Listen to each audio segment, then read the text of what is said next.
Hey guys, Coach here. Hey, welcome to this week's episode. Hey, you know, a couple of episodes ago, I just threw something out there because it was what I was thinking about some trees that maybe shouldn't go into a residential landscape. And I'll link that right here. But wow, I guess it was really kind of popular. So I said, well, maybe people want to know more about things that they should not put in their landscape. And I came up with today's list. This is 10 plants that I would not have anywhere near my landscape. So without further ado, let's get this thing rolling, shall we? There's a few to cover.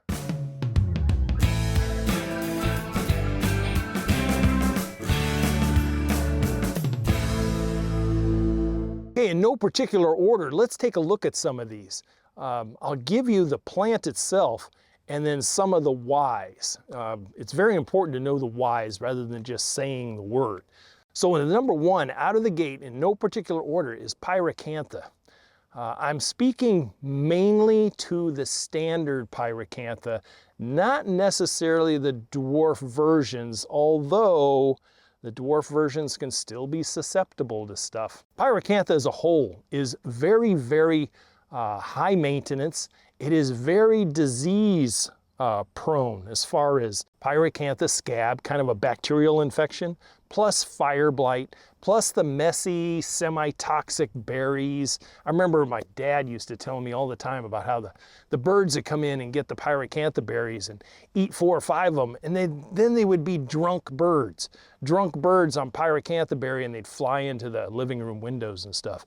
I don't know all about that now, but you know, they do have a little toxicity to them. They are high maintenance as far as having to take care of them and keep them in good order. They're drought tolerant to a certain extent, but they tend to have these big die-outs in the centers, and they just become an ugly, ugly shrub. So in my humble opinion, stay away from Pyracantha. Okay, the next one, I was a personal victim of this plant. My very first house in Hayward, California, and that is Pampas grass. The regular size Pampas grass, although I'm not a fan of any Pampas grass whatsoever. The one that I had was at least 6 feet across at the base. It took literally weeks for me on a part-time basis to dig that thing out. And then the leaves itself, it's kind of pretty in its own right, but the leaves are so serrated, they'll cut your skin if you don't have gloves and a heavy long sleeve shirt on. They will go right through skin without any problem. And then the beautiful plume seed heads that they put up. Very nice looking, but enjoy it in someone else's yard, not yours.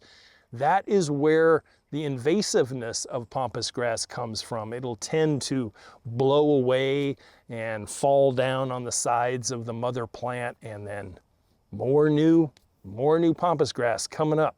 So kind of an invasive, very high maintenance, and very hard to remove. And it gets a little big for the average residential yard. Okay, staying with the grass theme a little bit. Number three is Mexican feathergrass. I believe the name is Stipa tenuissima, although I kind of butcher the last part of the name there. Very, very popular back in the 80s, 90s, and the first decade of this century. A lot of people out west wanted it. And I'm just like, Its main claim to fame is it's very, very delicate looking. Delicate in the form of moving in the breeze and everything.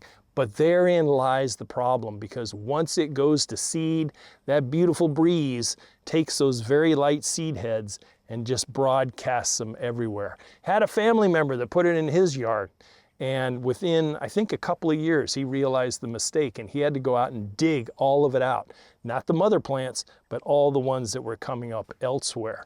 So Mexican featherweed grass, if you do decide to do it, make sure you get to the seed heads and lop them off. Most of the time, especially in its growing zone lower reaches, say like 7 or so, you treat them as an annual. And even then, make sure that you cut off those seed heads and dispose of them properly. We're going off into a different type of plant. We're going off into a vine this time. And this one is going to be kind of controversial, but I'll explain to you why, and then you make your own informed decision. I have planted it. I have planted it in situations that call for some space around it. And that is the vine Wisteria.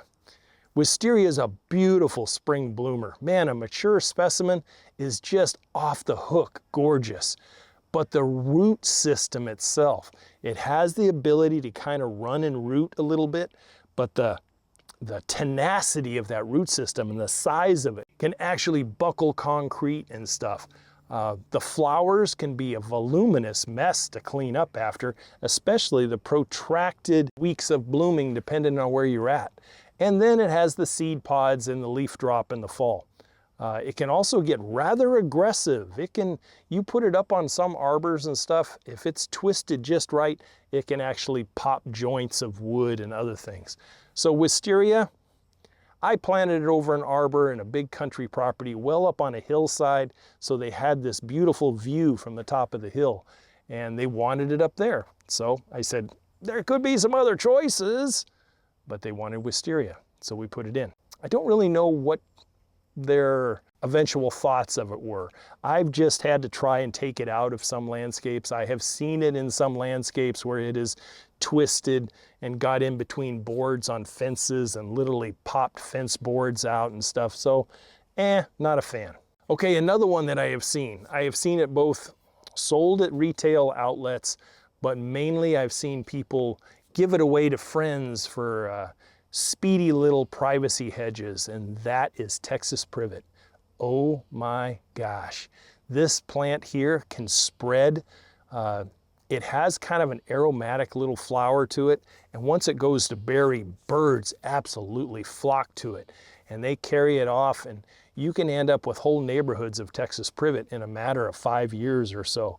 So stay away from Texas Privet. It can be containable, but for the most part, it's a high maintenance thing. You have to make sure you don't let it go to berry and make sure that you kind of trim it up so it stays thick and healthy. But as an average, it's a very high maintenance plant. We're going to talk about its brother here at the end too. All right, going off into the perennial section for a minute. This one here in its native habitat is really pretty. There's no doubt about it, but leave it in its native habitat. I have seen this sold as bulb form. I have seen it sold in 4-inch and gallon cans, and that is Lily of the Valley, Convallaria. And it's a nice perennial, often used in English gardens and stuff. The problem is it has a very rhizomic root system that loves to just go and come up, go and come up, go and come up. It really is a very invasive takeover type of perennial. It is pretty when it blooms, but it's kind of affected by anthracnose and root rot and stuff. So you can have a nice patch of it, and then all of a sudden you'll have a death in the middle of it, and it's kind of ugly. So Convallaria, Lily of the Valley, is not a perennial that I would put in my yard. If you have really good soil, you've created a large perennial bed, maybe 20 by 20. In a matter of less than a decade, one plant of Lily of the Valley will fill up that whole 20 by 20 thing, and it'll choke out everything else that's there. So I would suggest many other choices to look at, really.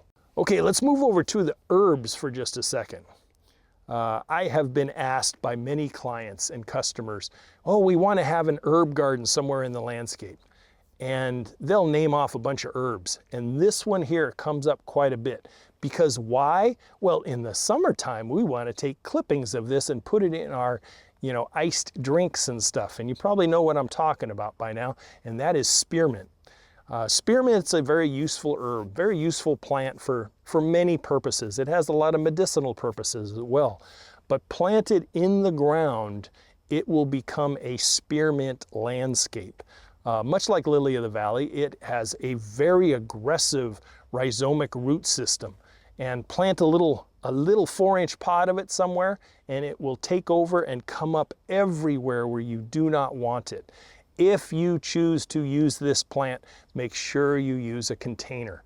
And you make the container have a lot of tiny, tiny little drainage holes in it. Not a big hole, because the root system will go right through it and right down into the ground if you have it over soil. Do it on the patio or something, or do it in a greenhouse, or do it someplace elevated where it doesn't have the ability to reach ground level. Spearmint is useful, but it is very, very invasive. Okay, our next one is something that I actually used as a plant of the week, and put in the right location, it can be nice, but its main claim to fame is its fall color. That's its brilliant yellows and reds is what everybody is attracted to it. But in its natural habitat, it tends to be groves of it. And it's groves of it because it does spread. And oftentimes spread in an ornamental landscape, it can kind of take over the whole corner of a landscape and go underneath fences and stuff. And I'm talking about the ornamental sumac, not the poisonous, the ornamental sumac. We actually saw it in a parking area in Montana, but it was the mother plant, and then there were several other offspring starting to come up everywhere. It looked like it was about 5 years old. I did the dissectum leaf one as a plant of the week, and in the right area or in a container or something, it's very pretty. But as far as usefulness and invasiveness, there's probably a lot of other choices you can make. So make a good informed decision when it comes to something like sumac. All right, here's one that I actually sold back in the 70s and early 80s. I sold this in mud flats. And nowadays, the way people think about it, this thing is an invasive species, and that is English ivy. I can remember selling it, you know, as a fast-growing ground cover, a lawn alternative. But the problem is if this thing gets out of bounds, it can go up and over and cover fences, up into trees and dangle. It goes to flower and then to berry, and the birds take it everywhere. There's places that Maestro and I have seen this plant in the East Coast and the Southeast where it is literally taking over small forests. And I'm talking about trunks going up native trees this big around and not stopping, just overtakes the tree by extra tonnage and everything else. So English ivy is not one. If you did do it, you would have to be out there 4 and 5 times a year making sure that it's staying in boundary that you intended it for. But it also has that rhizomic ability, and then also the vining attachment ability of just going up and over stuff. English ivy, not a fan. Okay, one of the ones that is most sustainable, very popular in the industry of clothing and flooring and stuff, and that is bamboo. But leave this to the professionals. My research that I did for this episode, when I was looking into bamboo, there are some professionals out there that really know what they're doing, and they know how to harvest, they know how to contain. But as far as an ornamental shrub or tree, whether it's the clumping or whether it's the running version of it, it's just not meant. Now the clumps, everybody says, oh, you know, you can keep the clumps in bounds. Well, yeah, you can, but the clumps get bigger and bigger and bigger.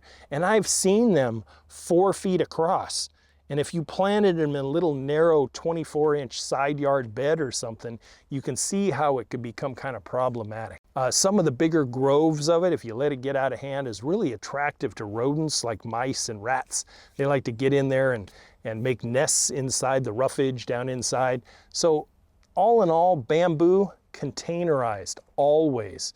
You can put in root barriers and stuff, but I've seen it grow 30 feet along a root barrier and then get out beyond the root barrier and get off into other parts of landscapes. And, you know, who needs the hassle, truly?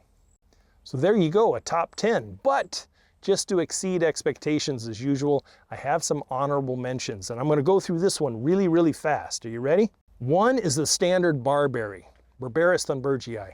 The standard one tends to get to berry, rather invasive at times, and very thorny to maintain. It is deciduous, so you'll have a thorny, prickly bush in your yard somewhere, and just not the fan of it. If you're going to use barberry, make sure you use the dwarf ornamental ones that kind of stay much tighter, much less flower, and certainly much less berry. The other one of the most highly toxic plants on the face of our planet, and that is belladonna, nightshade. Very, very aggressive growing plant, very beautiful flowers, but highly, highly toxic and very kind of hard to find. But if you do trip across it, maybe take a hard pass and go find something else. We don't want cats, dogs, kids, anything ever being anywhere near this plant's seed heads or sap, okay? And wrapping it up, yucca, the yucca plant, very, very massive root system, very hard to get rid of once it's in place. Japanese privet, Ligustrum japonicum, same problem as Texas privet, not quite as prolifically spreading, but it will because of berries and birds. Nandina, standard Nandina, not the dwarf ornamentals, but the standard Nandina. I can remember being at Hot Springs National Park in Arkansas one winter and seeing this stuff across hillsides where it is spread from the town plantings and birds had taken it up into the forest. And yeah, Nandina spreads like a mother. And so standard Nandina, nah, go find something else. Finally, a couple of invasive species that if you see it, aggressively try to go out and get rid of it. Japanese knotweed and kudzu.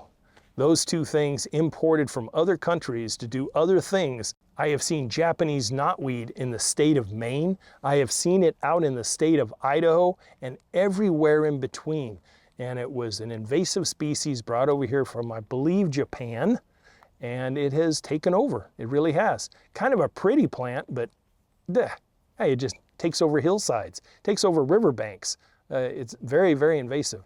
And kudzu was brought over here from the Orient for hillside stabilization, I think after World War II or something. And it is basically now invaded all of the east coast and the southeast of our country, perhaps over where you're at as well. So there you go, a few honorable mentions.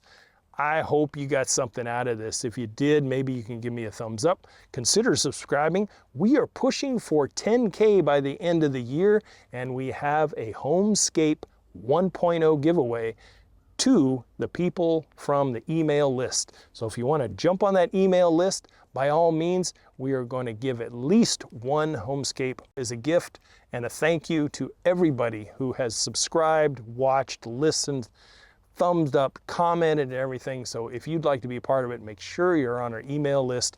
So when I go plop, maybe you'll be the winner. Anyway, guys, thanks for staying. If you have any comments, questions, a plant that you would never have, maybe one that I didn't talk about, everyone would learn from it.